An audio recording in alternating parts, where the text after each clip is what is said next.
শাহজালালের মাজার জিয়ারত শেষে প্রধানমন্ত্রী কয়েকটি প্রকল্পের উদ্বোধন। সুধী সমাবেশে তুলে ধরলেন যোগাযোগ সহ নানা উন্নয়ন কর্মকাণ্ড।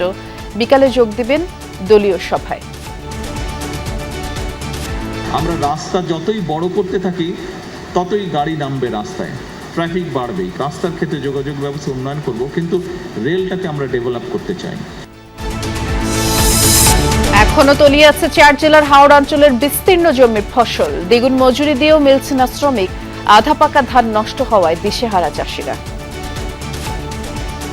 ধান তো নদীতে বাসায় চলে লয়ে গেছে গা, যাওই আনা হয়েছে, এখন আর বৃষ্টি লেগে বাগাইতে হয় না। আবহাওয়ার অবস্থা খুবই খারাপ, বলতে প্রতিদিনই পানি বাড়তেছে। মানে আগের দিন থেকে আটু পানি, পরের দিন ওই জায়গা বুক পানি। সন্ত্রাসী কার্যক্রম চালিয়ে দেশের পরিস্থিতি অস্থিতিশীল করার চেষ্টা চলছে বলছে পুলিশ। গোয়েন্দা নজরদারিতে আছে জামিনে থাকা শীর্ষ সন্ত্রাসীরা, জানালো র্যাব। হাম ও উপসর্গে দীর্ঘ হচ্ছে মৃত্যুর মিছিল। চুয়াডাঙ্গায় হাসপাতালে প্রাণ গেছে আরও এক শিশু। প্রতিদিনই হাসপাতালে বাড়ছে রোগীদের ভিড়।